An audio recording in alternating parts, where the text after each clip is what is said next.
성도 여러분 안녕하십니까? 2026년 1월 28일 수요 새벽 말씀 함께 나누겠습니다. 함께 나누실 하나님 말씀은 창세기 19장 24절에서 38절까지입니다. 본문은 풍요를 구하던 롯의 삶이 어떤 결말을 맺었는지를 보여줍니다. 본문을 통해서 순종하는 자가 구원을 얻음과 선자는 넘어질까 조심해야 함에 대해서 묵상하겠습니다. 첫째 묵상할 내용은 하나님의 말씀을 듣고 순종할 때 구원을 얻는다는 것입니다. 두 천사의 손에 이끌려 소돔성 밖으로 이끌어내어진 롯과 그의 가족들은 가까이에 있는 소알성으로 도망갔습니다. 그리고 창세기 19장 23절에 보시면 롯이 소알에 들어갈 때에 해가 돋았더라 하였습니다. 본문 24절 25절 보시면 여호와께서 하늘 곧 여호와께로부터 유황과 불을 소돔과 고모라에 비같이 내리사 그 성들과 온 들과 성에 거주하는 모든 백성과 땅에 난 것을 다 엎어 멸하셨더라 하였습니다. 소돔과 고모라에 대한 하나님의 심판은 해가 돋는 때를 기점으로 시작되었습니다. 아침 해가 떠오르는 것은 어둠이 물러가고 빛이 임하는 새로운 출발이요 희망을 상징합니다. 하지만 죄악된 자들에게 해는 하나님의 심판을 상징합니다. 빛이신 하나님이 임하시면 죄악 가운데 살아가던 자들은 심판을 받아 멸망케 된다는 것입니다. 본문 보시면 여호와께서 하늘 곧 여호와께로부터 유황과 불을 소돔과 고모라에 비같이 내리셨다고 했습니다. 이것은 소돔과 고모라에 임한 유황과 불은 자연재해로 내린 것이 아니라 하나님이 내리신 심판이었음을 분명히 말씀하고 있습니다. 자유주의 신학자들은 성경에 기록된 기적들을 모두 자연현상으로 해석하려고 합니다. 그래서 소돔과 고모라에 내린 불과 유황을 당시 화산 폭발이 일어난 결과였다고 주장합니다. 하지만 이런 주장들은 하나님의 능력을 축소하려는 마귀적인 시도임을 알아야 합니다. 하나님은 무에서 유를 창조하시는 전능하신 창조주이십니다. 그 하나님께서 하늘에서 불과 유황을 내려 소돔과 고모라를 멸하시는 것이 왜 불가능한 일이겠습니까? 그렇기 때문에 본문에서는 유황과 불을 여호와께로부터 왔다고 정확히 기록하고 있습니다. 하나님은 심판의 불을 내리셔서 소돔과 고모라 일대 거주하던 모든 백성과 땅에 난 것들을 다 엎어 멸하셨습니다. 이것은 얼마나 무서운 모습입니까? 하늘에서 불과 유황이 비같이 내릴 때에 그것을 피할 사람은 아무도 없습니다. 아무리 달리기가 빨라도, 아무리 자신이 준비해둔 은신처에 숨는다 해도 그것을 피할 사람은 아무도 없습니다. 그 심판을 피할 사람은 하나님께서 미리 알려주시는 말씀을 듣고 그것으로 피한 롯과 그 가족들만이 살 수 있었습니다. 그것은 하나님의 심판이 임할 때는 이미 늦었다는 것을 말합니다. 예수님이 말씀하신 열처녀 비유에 보시면 10명의 처녀들은 밤에 신랑이 올 때 맞이할 등불을 가지고 있었습니다. 그런데 문제는 이 신랑이 언제 올지 알지 못한다는 것입니다. 그 말은 지금 여분의 기름을 준비해 둬야 혹 신랑이 늦게 오더라도 등불의 불을 밝힐 수 있다는 것입니다. 그래서 지혜로운 5 처녀는 여분의 기름을 준비했다가 신랑이 왔을 때에 등불의 불을 밝히고 함께 잔치자리에 들어갈 수 있었습니다. 하지만 기름을 준비하지 못했던 5 처녀는 등불의 불이 꺼져 들어가지 못했습니다. 그들이 등불의 불이 꺼지고 기름이 없다는 사실을 깨달았을 때는 이미 늦었습니다. 하나님의 심판이 임했음을 알았을 때는 이미 늦은 때라는 겁니다. 어떤 사람들은 내 마음대로 내 욕심대로 살다가 죽음 직전에 회개하면 되지 않을까요? 라고 합니다. 이들은 마치 신랑이 올 때 불 꺼져 있으면 그때 기름 사오면 되지 않을까요? 라고 생각하는 어리석은 자들입니다. 하나님의 말씀을 가볍게 여기는 자들은 하나님의 심판을 피하지 못합니다. 본문 26절 보시면 롯의 아내는 돌아보지 말라는 천사의 말을 가벼이 듣고 뒤돌아보았다가 소금 기둥이 되었습니다. 하나님은 자비로우셔서 죄 가운데 있는 저희를 구원하시기 위해 하나님의 말씀, 구원의 말씀을 주십니다. 그 구원의 말씀을 듣고 과연 그러한가 마음에 새기고 깊이 묵상하며 곧바로 순종하는 자는 구원을 받습니다. 저와 여러분이 우리에게 주신 하나님의 구원의 말씀을 듣고 곧바로 순종함으로 심판을 피하고 구원을 얻게 되시기 바라겠습니다.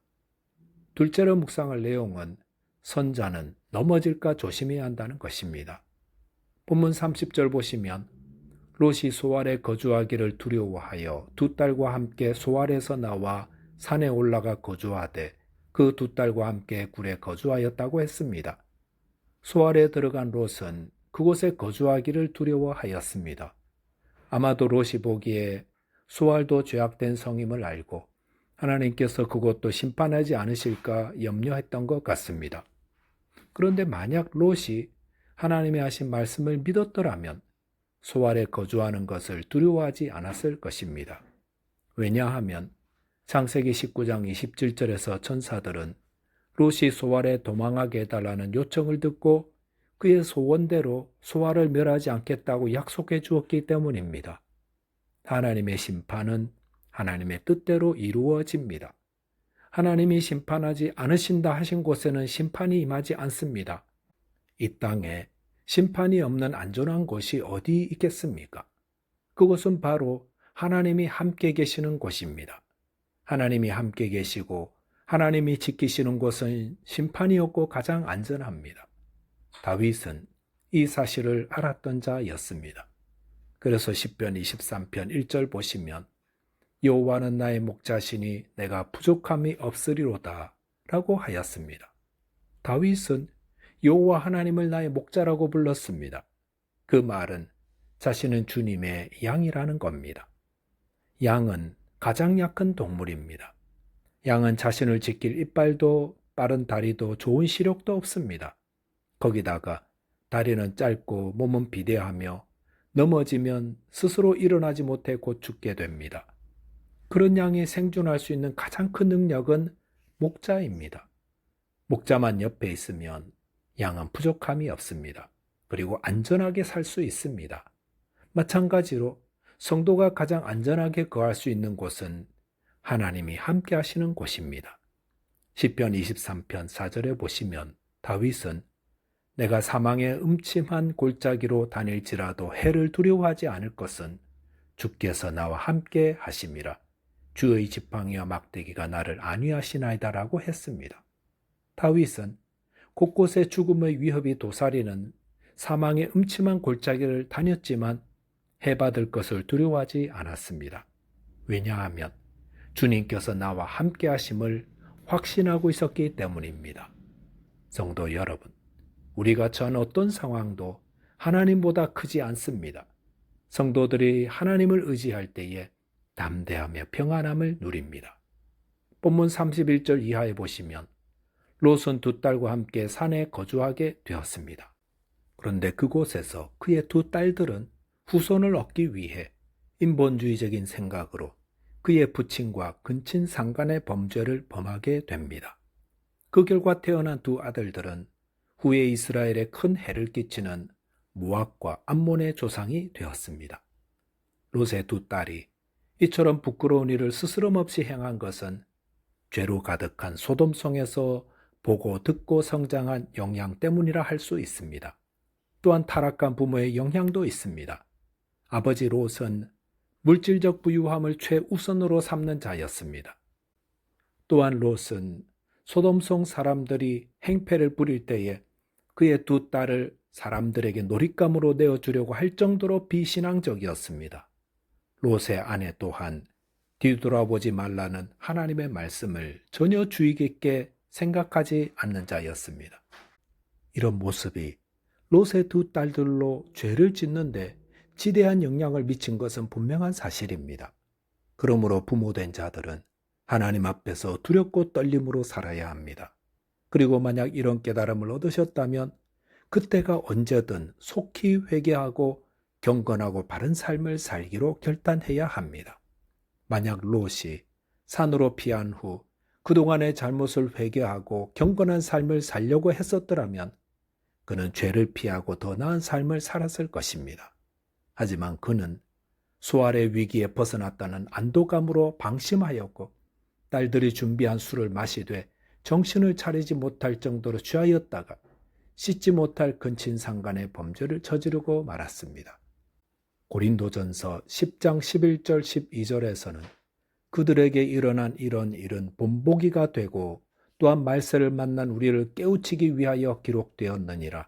그런즉 선줄로 생각하는 자는 넘어질까 조심하라 하였습니다. 저와 여러분이 롯의 모습을 통해 깨우침을 얻고 넘어지지 않도록 조심하는 자 되시기 바라겠습니다. 기도하겠습니다. 하나님 아버지, 롯을 통해 저희에게 깨우침을 주시니 감사합니다. 저희에게 주신 말씀을 귀 기울여 마음에 새기고 온전히 순종하게 해 주옵소서. 또한 이 세상의 부유함을 따르지 말고 깨어 기도하며 먼저 그의 나라와 그의 의를 구하는 자 되게 해 주옵소서.